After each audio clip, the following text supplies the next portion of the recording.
Olá, meu nome é Silvia Lopes, eu sou produtora de eventos e este é o Casamento e Comportamento, o nosso podcast, a nossa sala de visitas, onde nós recebemos convidados especiais para falarmos daqueles temas que tanto amamos, casamento e comportamento. E hoje eu recebo ele, que é uma referência na gastronomia do Paraná. Consegui horário na agenda de Beto Madalossos. Seja muito bem-vindo, Beto. Seja muito bem-vindo. Obrigado. Não foi tão difícil. Você pode contar? Eu tentei dar uma escapada, assim, porque eu tava sem tempo, mas não. Foi. Mas você pode contar como foi o meu convite para você? Não, assédio, assim, direto, né? Tava lá, vai no restaurante, não vai nem comer. Ela vai senta lá e fica esperando, preciso falar com você. E de lá não dá pra fugir, né? Cliente, como é que não vou conversar com o cliente? Viu, tem um podcast assim, vamos lá. Eu falei, vamos lá. Demorei um pouco, mas deu, tamo aqui. Então, estamos aqui. Eu fiz um desenho pro Beto, eu amo o Carlo, né, faz parte do meu dia a dia, porque o desenho, o restaurante é do lado do escritório, então a gente a todo momento tá lá. Meu filho ama o filé curitibano, então a gente vai à noite também. Daí eu falei, não adianta, só pedir não vai adiantar. Fizemos um desenho. Falei, Beto, participa do nosso podcast. Daí você se sensibilizou, né? E a gente conseguiu uma agenda. Beto, como que é ser parte da família Madalosso?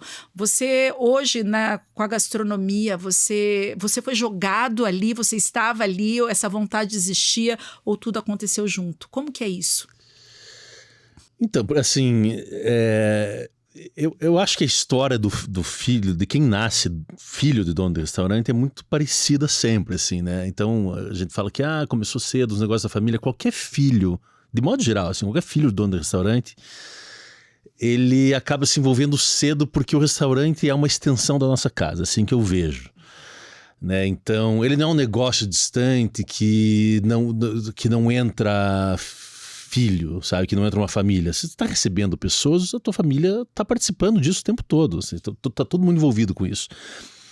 Ainda tinha, para mim, uma situação que agravava isso, ou potencializava isso, que as casas da família são todas em volta do restaurante. Então, a casa do meu pai e dos meus outros 5 tios são todas em volta do restaurante. Então, o nosso jardim de infância ali era o estacionamento do restaurante.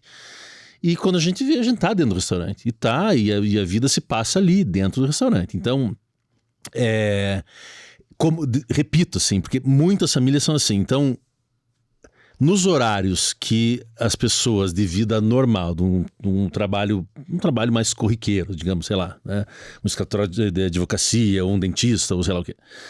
Elas estão desfrutando de um final de semana com a família, num clube, ou na praia, ou vendo televisão, ou fazendo churrasco, a gente tá no restaurante. Porque domingo, especialmente no Madalosso, é o dia que a gente mais trabalha, né? Eu não trabalho mais lá, mas mais trabalhava. Então, como é que você fica com o teu filho, com a tua família? Você vai pro restaurante. Né? É uma extensão da casa. É uma extensão, exatamente. Então você vai, e ali quando você vê, você está envolvido com alguma coisa, você vai desde criança, tá? Mas a hora que você vê, você está ajudando a servir uma mesa, ajudando a fechar uma conta, atendendo um cliente na porta, e a hora que você vê, você está trabalhando. Porque o serviço do restaurante também é muito, digamos, ele não depende de uma capacitação, de um estudo para você servir uma mesa. Você serve uma mesa. É um serviço de casa mesmo. É como você receber um amigo em casa. A hora que você vê, você está fazendo isso. E a hora que você vê, você está fazendo isso. A hora que você vê, você está trabalhando. E não dá para falar assim, determinar eu comecei tal dia, porque não tem um começo oficial. Você acaba fazendo parte daquela engrenagem. Você está envolvido e faz parte e tal. E aí vai evoluindo naquilo, crescendo. E aí muitos dos filhos de dono de restaurante, eles vão para outras carreiras, porque estudaram, porque escolheram, porque não querem aquilo. Outros vão ficando e a hora que vê, vira dono. Né? Vira proprietário. E aí vai um ciclo, vai outro ciclo e tal. O Madalosso, especialmente, né, você pergunta como é que é ser. Você trabalhou lá no Madalosso? Sim, eu assim, né, me criei, trabalhei, vivia lá dentro, me envolvi muito, assim, né, trabalhei muito ali até meus 30 anos, mais ou menos, que foi quando eu abri meu negócio próprio. Que chega um ponto que, assim, em mim eu senti essa necessidade de fazer um negócio meu. Como é que seria se eu tivesse um restaurante com a minha personalidade? E aí começa ali uma luta até para, né, convencer meu pai e tal, que ia me ajudar a investir nisso, ou que investiu nisso de fato, pra ele aceitar, não, tudo bem, sabe? Porque meu pai não queria que eu fizesse restaurante. É isso que eu te assim. perguntar, se ele queria você como um herdeiro ou se nesse sentido, né, de herdar já um negócio pronto, como que foi isso de você ter o seu negócio? Então veja, assim, são épocas diferentes. Ele falava assim, olha, quando eu comecei nesse trabalho é porque eu tinha uma necessidade de ganhar vida ali, né? Mas hoje eu vejo que é muito desgastante, então eu não recomendo. Tá. Mas essa conversa começa quando eu tenho... Beto Madaloso com 4 restaurantes, ele diz pra vocês que ele não recomenda. Não, faz um corte não sou disso. eu falando isso, assim, quem falava isso pra mim era meu pai, mas eu posso reforçar, você não recomendo, porque... É muito desgastante. Porque a gente vê muita gente, até pegando já essa provocação, a gente vê muita gente que entra nesse segmento, que faz bem feito e que sai porque não suporta, não suporta mudar esse ritmo de vida. Então vem de um ritmo de vida que é diferente, entra nisso, quando vê, tá trabalhando toda noite, todo final de semana, você é um negócio que é muito vulnerável, você tem que estar presente pra caramba, assim. E se você não fica, ele não vai. Então, às vezes me procuram, Beto, quero abrir um negócio, eu tenho outro emprego aqui, não sei o quê, mas eu vou cuidar lá à noite, vou colocar um gerente para cuidar. Eu falo, olha, se você pensar assim, esqueça, já não comece. Porque ele depende dessa construção, primeiro, da identidade do negócio, que depende do dono sempre, desses controles, é super vulnerável um restaurante, então como é que você vai cuidar e vai entender como é que se cuida do negócio desse com tanta possibilidade de perda e de desvio, etc. E depois, como a gente falou aqui, se é a extensão da nossa casa, como é que o dono não está presente? Enfim, claro que depois tem outros formatos lá para frente que permitem que você consiga fazer um negócio que você não esteja presente, mas essa construção é de um longo prazo, assim. Então, enfim, é um pouco complexo, mas é mais ou menos isso, assim, sei lá. É por aí. Mas pra mim é muito natural, sabe? Eu falo disso e acompanho, pra mim é muito natural essa vida, porque eu nasci ali dentro. Então, quando eu resolvi não trabalhar no domingo, algumas vezes, eu me entediava em casa vendo TV de domingo, né? Eu preferia estar no restaurante a ver o Faustão, por exemplo. Eu prefiro estar lá. Mas para as pessoas que têm um hábito gostoso de casa domingo, é ruim trabalhar no domingo, né? E a gente nasceu dentro disso. Então, pra gente não muda. Eu não conheço outro modo de vida que não seja esse modo de vida de restaurante. Então, não, e a família que estava em casa também era a família que estava no restaurante, né?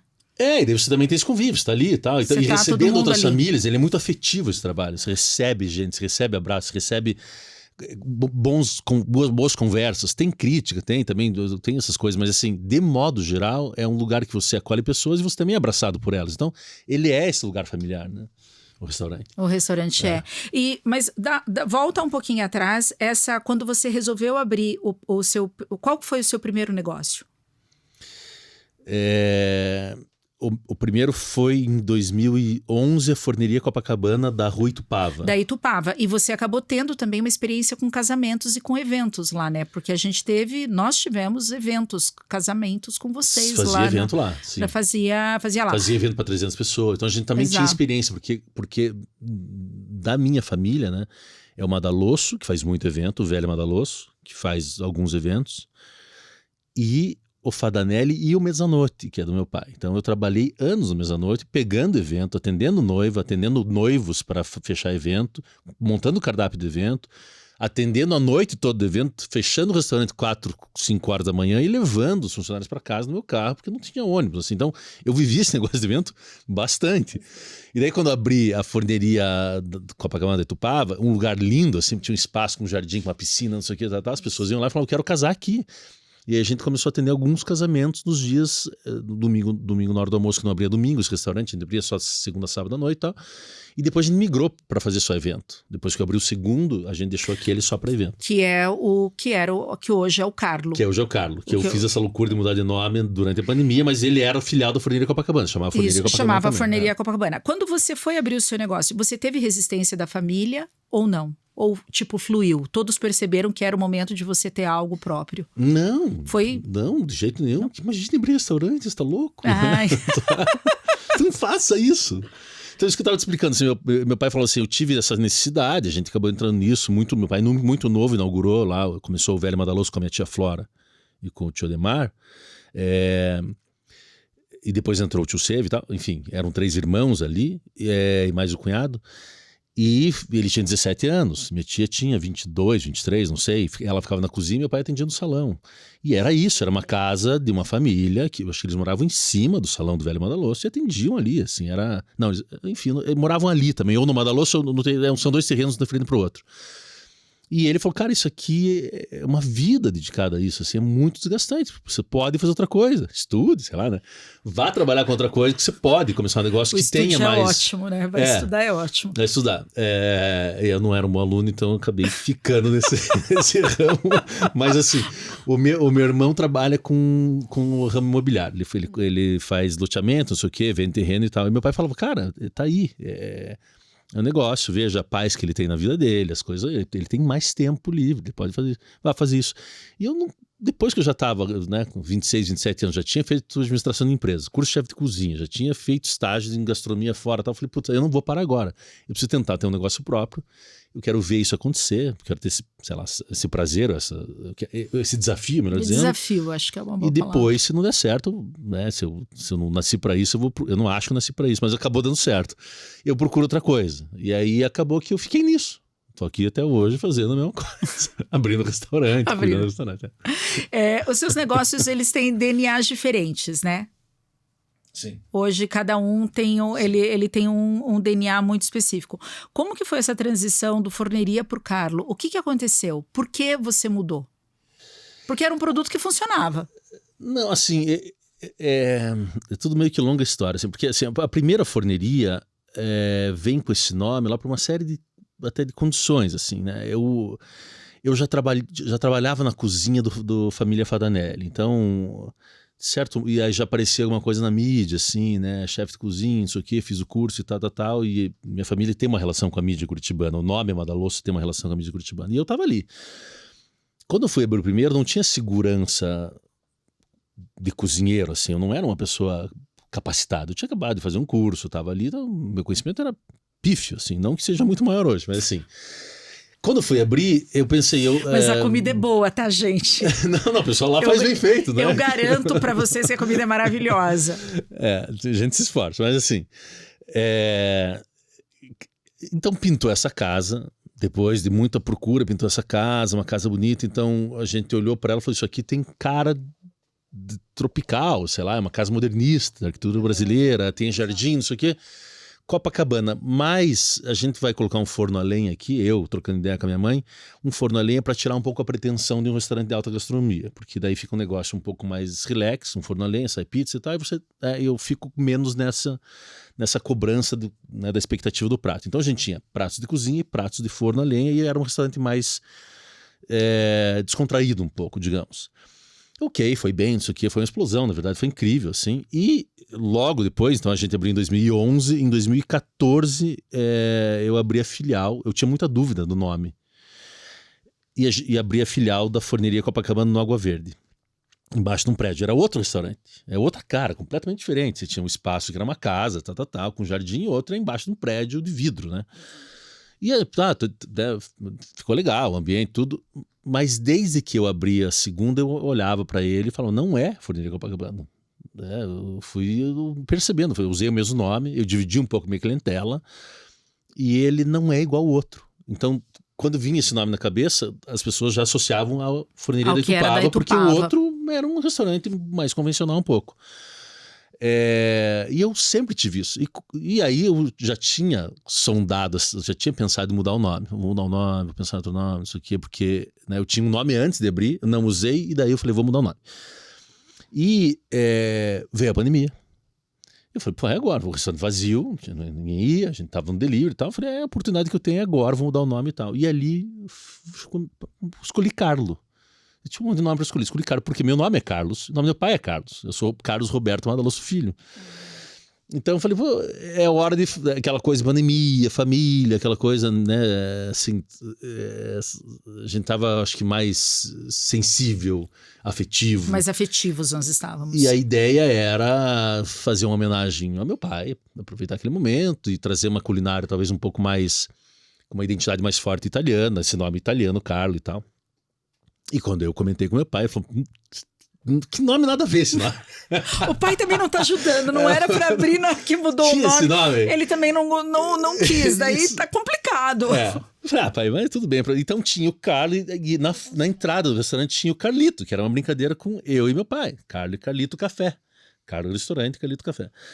E foi o Carlito, não deu muito certo, logo eu tive que mudar e mexer, fechar e tal, mas então o nome nasce aí na pandemia, e eu me arrependi, na verdade, porque eu tinha um nome forte, era um nome que já tinha quase 10 anos, e por uma coisa minha, um desejo meu ali, do nada, eu faço as loucuras. Então eu faço minhas loucuras. Eu dou umas atravessadas, às vezes, que eu tiro o prato que vem um monte, que eu começo a me irritar, não quero mais. E meus funcionários ficam com o cabelo em pé. Porra, não sei o que. Vamos fazer, vamos tentar. Acaba que vai dando mais certo que errado, vai dar mais errado, né? Às vezes dá, mas o erro também faz parte de todo o processo. Você vai aprendendo, você precisa do erro, né? Quem trabalha erra, quem trabalha erra. Mas eu ajo muito assim de intuição. Eu não sou um cara de me planejar assim, vamos ver aqui os dados, projetar para o futuro, nada vamos disso. ver quantos pratos desses estão vendendo, quantos desses, em que horário. Não, vamos tirar, não, porque tira. Não, tira. Por que não? Porque algo me disse. Não quero mais esse troço. Eu não quero mais esse prato na minha frente, eu só quero que tire. E, Beto, você trouxe um ponto que o dono do restaurante tem que estar ali, que é um organismo vivo e é necessário. Só que daí você tem outros empreendimentos. Como que você dá conta de todos os empreendimentos? Essa pergunta que eu preciso me fazer. Eu faço pra você. Responde, pelo amor de Deus. Porque eu te vejo no restaurante, eu dou uma olhadinha, eu já chego, deixa eu ver se o Beto tá aí. E o Beto tá lá, sentado, trabalhando. Olha, como que você dá conta? Acho que eu tive, em algum momento, assim, eu comecei a observar empreendedores e eu percebo que muitos fazem, assim, empreendem no risco, porque empreender é risco, e muito antes de ter a estrutura montada, assim, você vai fazer e vai ver, e depois vai resolver.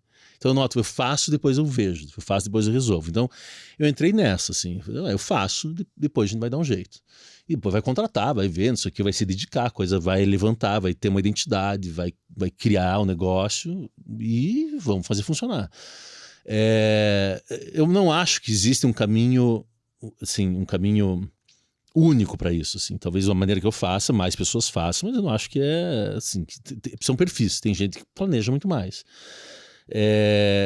E aí o negócio de você se fazer presente é uma coisa muito interessante, porque dá para se fazer presente usando muitos elementos, né, na decoração.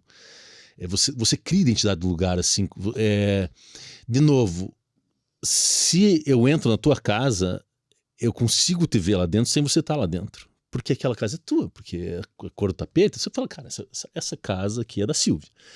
Exato. Se a pessoa vai na minha casa e eu não estou lá, o restaurante é muito parecido com isso. Você constrói um ambiente que a pessoa entra e fala assim, isso aqui é de alguém, isso aqui tem uma identidade. E é uma construção que leva tempo e ela é mutável, porque como a gente muda, a gente troca um quadro de parede e coloca outro, ali também reforma alguma coisa, muda alguma cor, ela é viva. E o cliente gosta de entrar num lugar que ele vê que está vivo. Assim, nossa, eu vim aqui esse mês passado e que bacana, eles estão mexendo, sabe? Então isso é possível de fazer, assim, você se mantém presente mesmo não estando 100% do tempo lá dentro. E aí vai de negócio para negócio, porque tem negócio que nasce, você não espera, por exemplo, encontrar o dono do Starbucks ou do Outback. Não. Aliás, você nem acredita que existe um dono daqueles não existe lugares. Um dono, é um boneco, é o Ronald McDonald. Isso. Tem um boneco lá que eu acho que é o dono. Né? Acho que ali tá o boneco balançando, acho que é ele. Mas eles têm um posicionamento, uma estratégia, que é um negócio que funciona sem você imaginar que é um dono. Ele tem outro mecanismo, é um negócio de estudo de mercado, de localização, é uma série de coisas que você consegue daí subtrair o dono, porque a marca já é tão forte que não precisa. Mas a realidade da maioria dos negócios de gastronomia é que existe um dono e ele tem que se mostrar presente de alguma maneira. Assim. Isso é uma realidade geral da coisa da gastronomia.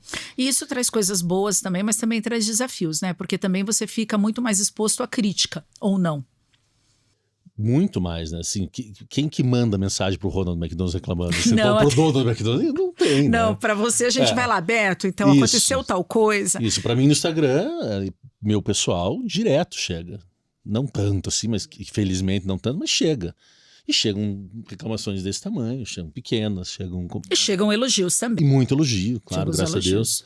É muito aberto, então eu até uso isso como uma ferramenta assim, que minha equipe, lá, meus funcionários saibam que isso chega em mim, porque eles sabem que vai chegar em mim. Eu acho que quem trabalha lá sabe disso, é muito claro. Como eu recebo, né, de vez em quando, eu mando, tem um grupo nosso, eu falo, aqui tá chegando isso aqui. Então, a gente tem até um método de trabalho que eu falo assim, as reclamações devem chegar de vocês em mim antes do cliente chegar em mim. Então, por exemplo, chega lá hoje e um cara tá lá e pede um vinho, não tem. E tá na carta, a gente marca o vinho que não tem, a equipe toda tem que saber, antes de começar o serviço, que não tem o vinho, certo? Não tem. E o cliente, não tem, então vê esse outro aqui. Daí não tem também, e não tá marcado, ninguém avisou. Né? Então isso é um erro. E isso a equipe sabe o que aconteceu. E o gerente sabe. Então o gerente tem que me avisar, para eu também saber o que aconteceu lá. E daí, dia seguinte, quando o cliente me falar, eu já tô sabendo. Então, a gente está numa parceria, todo mundo está sabendo desse problema, eu tenho e tem que chegar em mim pela minha equipe, não de fora. Então é uma regra. Por quê? Porque eu tenho que saber que meu gerente sabe disso, está preocupado com isso. Não pode chegar alguém e falar e falar, eu nem sabia. Como assim que você não sabia? Sabe? Então, são métodos. São métodos. Não, mas até pela forma como você se comporta nas redes sociais, né? Você também deixa essa porta muito mais aberta, né, Beto?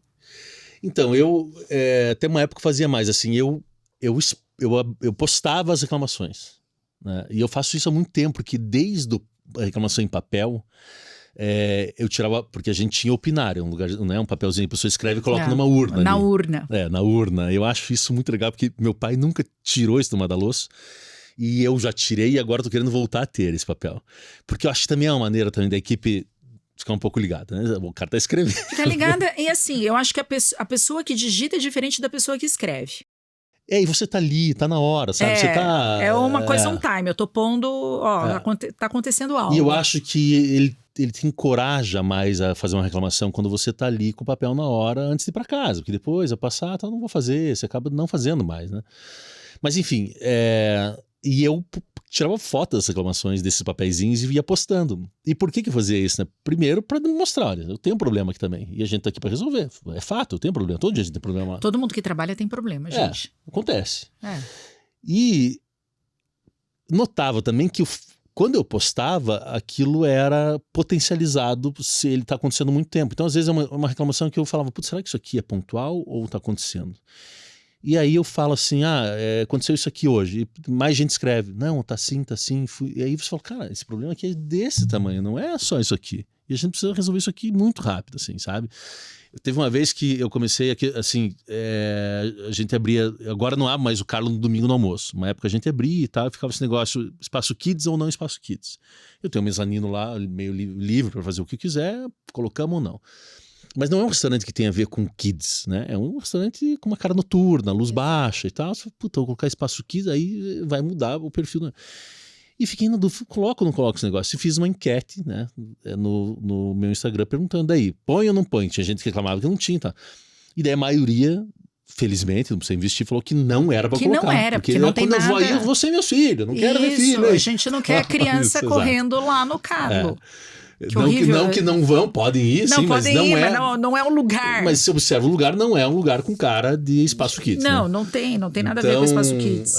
Então eu abro essas coisas muito, assim, muito, e me divirto até com isso. Assim, eu acho engraçado, assim, a pessoa às vezes até a importância que dão, assim, uma questão de vida ou morte, questão de um filé mal passado ou bem passado, meu Deus, acabou. Dá vontade de falar, velho, mas por causa do filé, você tá com esse humor não aí? Porra. Mas isso também você foi calibrando o teu temperamento, né? Ou já era parte de você, para você aceitar isso dessa forma mais lúdica também, né? Porque nem todo mundo consegue ficar recebendo críticas, porque as críticas vêm com muito mais força do que os elogios, né? Claro, dói muito mais. Ela dói, nossa, então assim, você também tem que ter um preparo emocional para poder lidar com elas e, tipo, limpar também o que é fantasia. Porque acho que toda crítica, principalmente quando a gente fala de comida, ela vem um pouco uma fantasia, você tem que limpar e conseguir ver, peraí, deixa eu ver o que é problema aqui e o que é devaneio do cliente, né? Porque também se o cliente não tá no bom dia e o filé chegou mal passado, meu Deus, né? Ele nunca comeu um filé bem passado naquele lugar, enfim, aquilo toma então, outra acho que é um proporção. exercício mesmo, sabe? Você receber crítica, ler e trabalhar aquilo em você é um exercício infinito, talvez, assim, mas você vai ficando mais calejado por aquilo, assim, vai criando casca e vai entendendo aquilo e tal, e aceitando. Não, se falou, o que eu preciso fazer? Agora, outro método também de lidar com isso é entender bem o que a gente está entregando, assim. Então, eu saio comer fora. Eu conheço o mercado, assim, né, não tão a fundo, já conheci melhor, mas assim, eu entendo quem são os restaurantes, são os concorrentes, Quem mais são ou os menos. seus concorrentes diretos? O nível que está a gastronomia na cidade, eu saio, vejo tal, entendo a qualidade do que a gente entrega, né? A gente sempre pode melhorar, mas eu entendo. E dentro daquilo que eu estou entregando, eu tenho uma segurança. Eu falo, não, eu sei o que é, né? Eu sei qual pode ser o erro e tal. Então, quando vem a crítica, você fala, opa, eu sei o tamanho da força dela e se lidar com aquilo. Então, quem entra no ramo, às vezes, está começando, quando recebe uma crítica, não tem a mínima ideia de onde vem, o que faz com aquilo, sabe? Mas como assim? Então, tanto que muitas pessoas que vão entrar nesse ramo falam assim, olha, você come fora, bicho, você sabe, o modelo de negócio que você quer fazer, você conhece esse mercado, você vai ver quem são. Como é que se diferencia desses caras? O que você entrega é parecido, no mínimo, minimamente parecido? Ah, não, eu não tenho hábito de sair comer fora. Então, bicho, não tem como ter restaurante. Bem difícil para você fazer isso. Melhor não começar. Como disse meu pai, melhor não. Eu pego o conselho que eu não peguei e usa para você. Não faz, não vai dar boa. E falando nessa linha dos concorrentes, dos outros restaurantes, Beto, como que você equilibra a tradição, porque vocês têm um nome fortíssimo, né, na gastronomia, muito associado à tradição, e a inovação, essa nova onda gastronômica. Como que você equilibra isso? Aonde você está?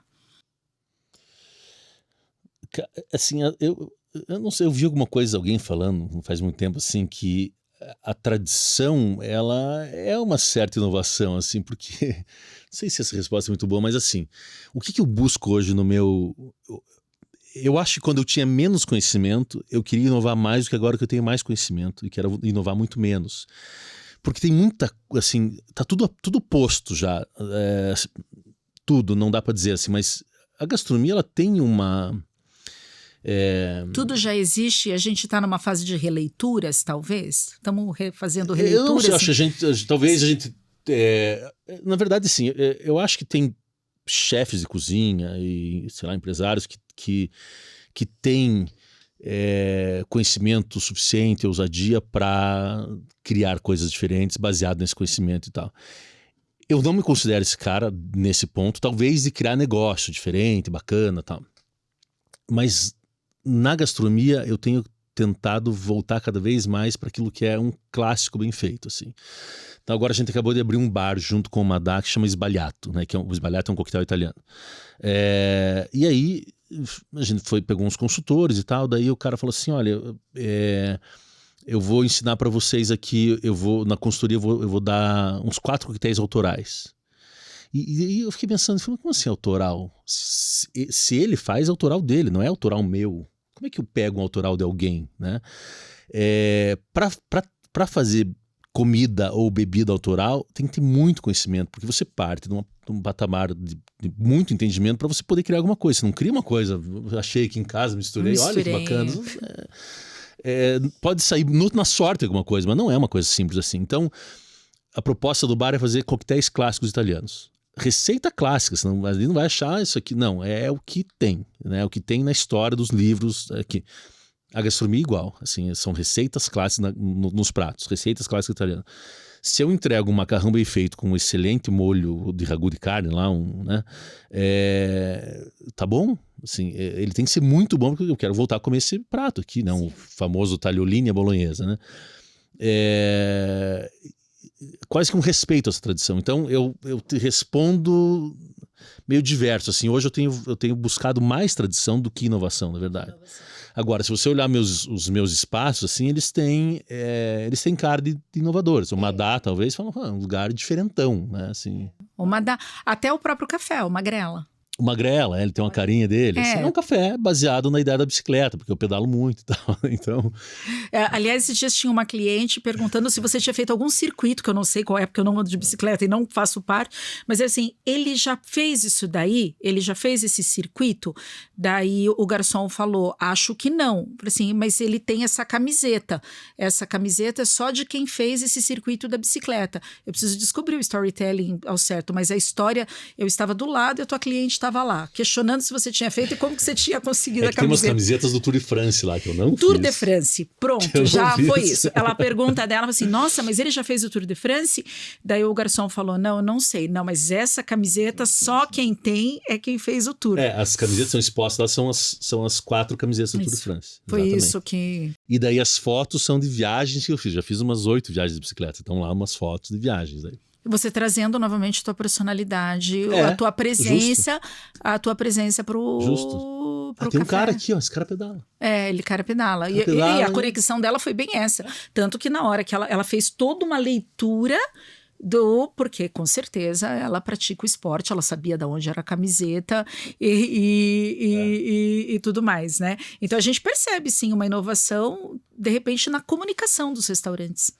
Na arquitetura, talvez. Eu acho que no negócio da identidade. Então você vê assim, durante a pandemia, eu não sei porquê, mas eu comecei a me conectar mais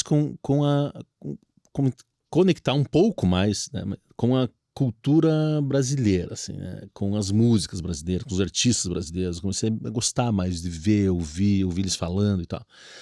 E aí nasce o Sambiquira. Ele é filho de uma crise econômica que a gente estava passando na pandemia. Ele tem uma identidade do boteco brasileiro. Fiquei pensando o que é a trattoria na Itália. É uma comida do dia a dia para o italiano. Qual é essa comida do dia a dia do brasileiro? É uma comida de boteco, é um boteco, né? Esse lugar que a pessoa vai encontrar ali uns petiscos, umas coisas que eles vão ali curtir, tomar chopp e caipirinha. Então nasce que eu vou lá e eu faço uma playlist de 2 dias, né, de 48 horas, só buscando música brasileira. O que se encontra nas fotos na parede são elementos da cultura brasileira. É uma carta de cachaça. Então você vai compondo. Qual é esse lugar? Assim? É uma sensação espetacular, assim, você criar esse espaço. De novo, decorar uma casa. Imagina você pega uma casa hoje, branca, oca, fala assim, que é teu para você fazer o que você quiser aqui dentro, é a tua cara, assim. E você começa a investir ali, fazer, e curtir e tal. Então, é um momento muito... Tocar o negócio é uma chatice depois. Porque é um trabalho desgraçado. Gostoso é só a criação. Eu tenho eu tenho esse prazer. Assim, tem gente... Eu falei com um amigo meu hoje de manhã que tá no ramo, tem 11, 12 restaurantes, assim, um grupo de pessoas, e ele é um desses caras. E ele falou assim, eu não sirvo para criar negócio, mas eu sou muito bom para tocar o negócio. Quase que eu falei, então vamos se juntar. Vamos fazer uma sociedade, eu tenho 4, eu quero mais um. Eu crio negócio, tiro da cartola em uma semana um negócio novo, assim. E para tocar eu acho, né, é desgastante, assim, né? Assim, imagino que seja. Assim. Você vai para a cozinha? Vou.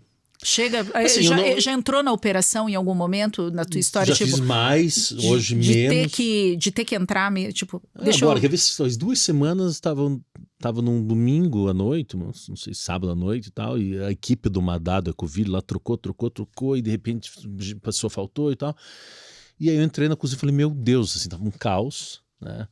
Era um cara novo, tá começando, um cara super bacana, até assim, tá começando, não sabia como... Né, ler comando e mandar prato e tal, eu entrei ali e fui dar uma salvada, assim, e fazer junto, até porque eu não, assim, entrar na cozinha, assim, aleatoriamente é difícil, porque você tem que ter um ritmo também de trabalho, assim, que tá, sabe? Você tem que estar dentro da cadência do pessoal que tá trabalhando lá dentro, porque senão você atrapalha.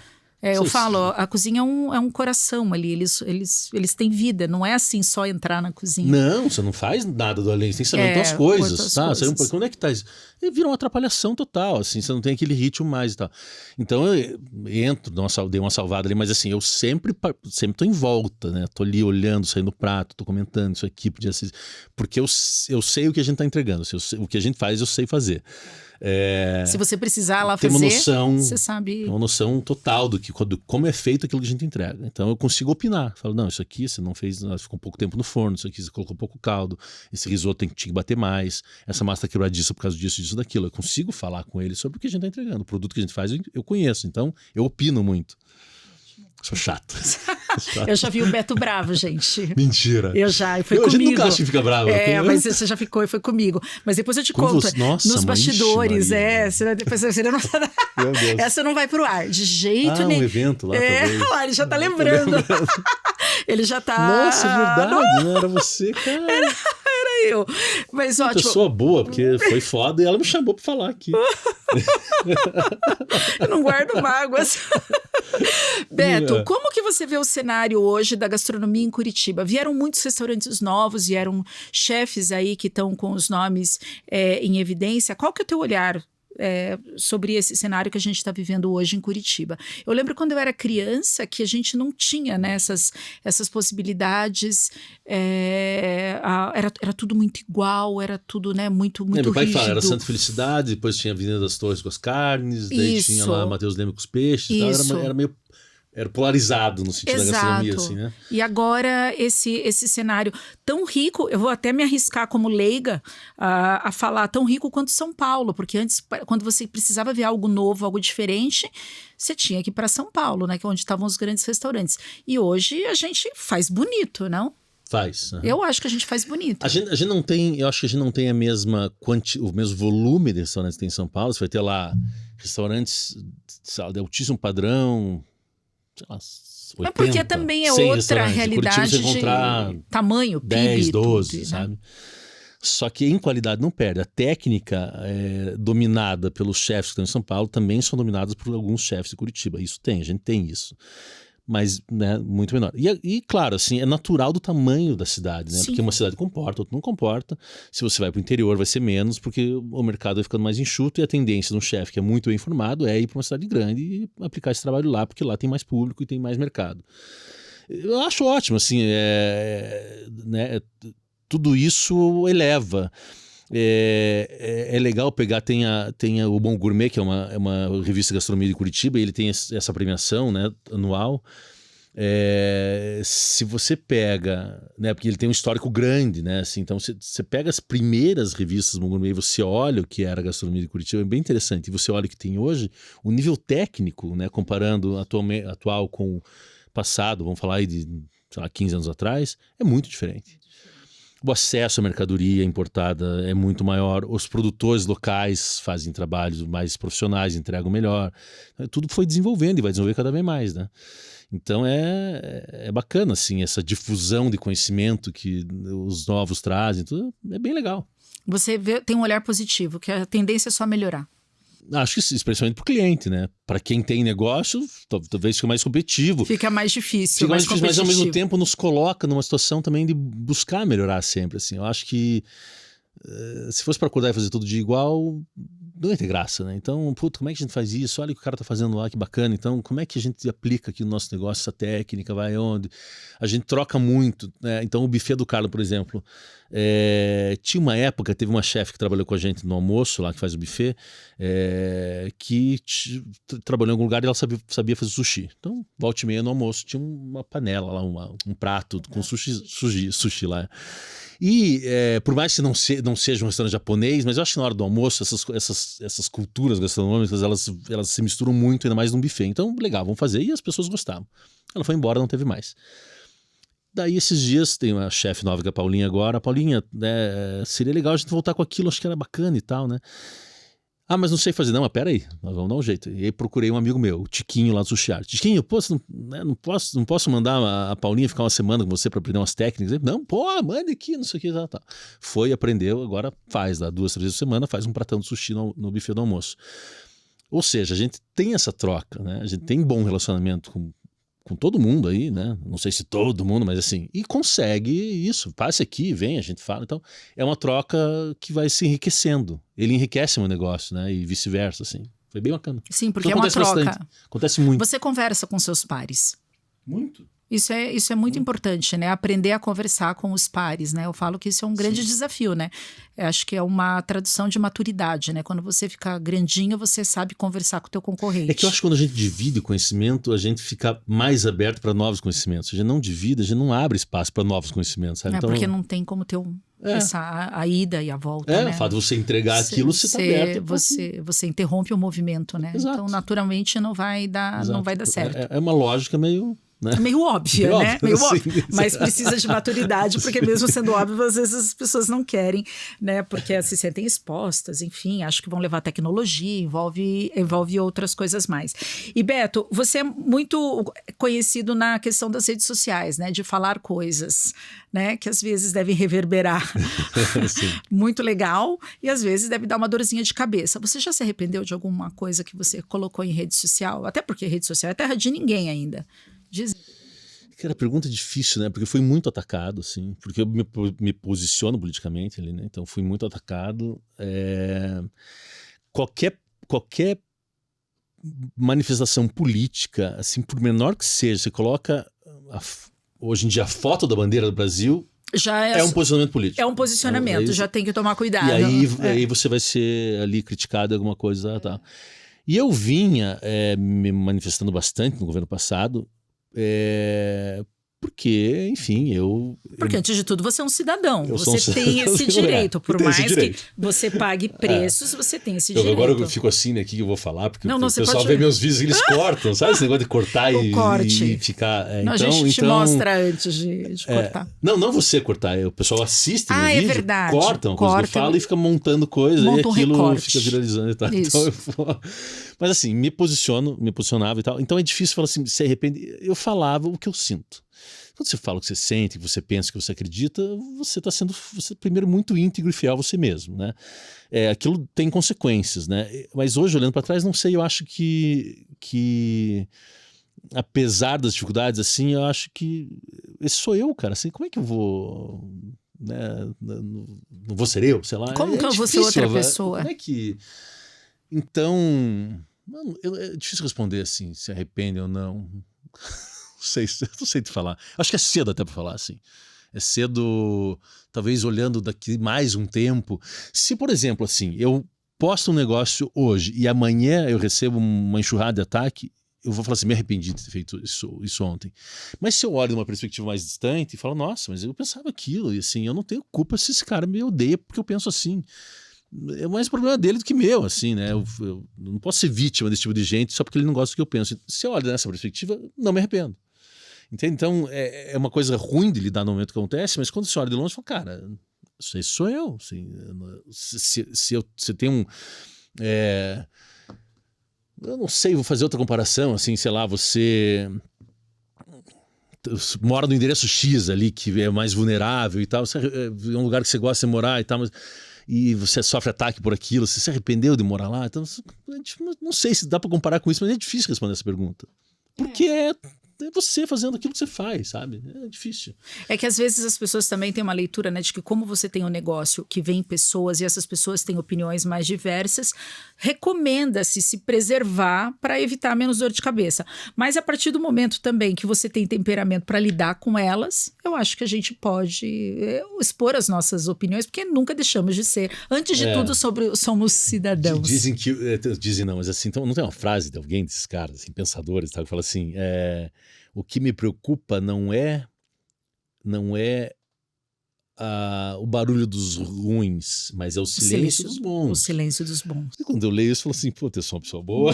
Então, eu preciso falar alguma coisa. Eu sou uma pessoa boa, deixa eu pegar essa frase agora que eu vou. Então...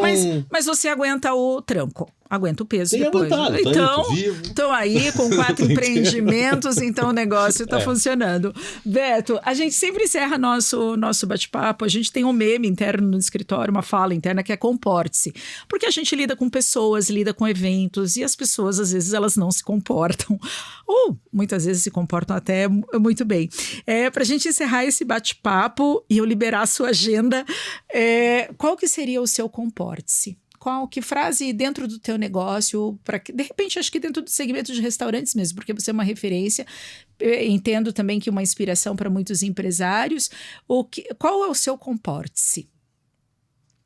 Cri. Cri. Porra, que pergunta, meu. É pra se vingar do Quem jeito que... sou eu pra falar um comparsa pra alguém? Não, mas ótimo. Mas seguindo o que a gente falou agora no final, eu acho assim, assim, seja fiel ao que você pensa, sei Achei lá. sensacional. Melhor, eu acho que era esse o comporte que eu esperava de você. Nessas coisas de escrever e lidar com esse contraditório, esses ataques e tal, muita gente me escreveu durante o tempo todo, assim. Eu gostaria muito de manifestar, mas eu não tenho coragem. Eu sou uma delas, que eu adoraria. Cara, mas vai, tente ali, você quer fazer, fale alguma coisa. Não tem por que ter medo dessa gente que vai estar... Dessas 5 mil pessoas que vão entrar no seu Instagram e vão te repudiar na rua. Agora também tem o seguinte, assim, eu tenho talvez um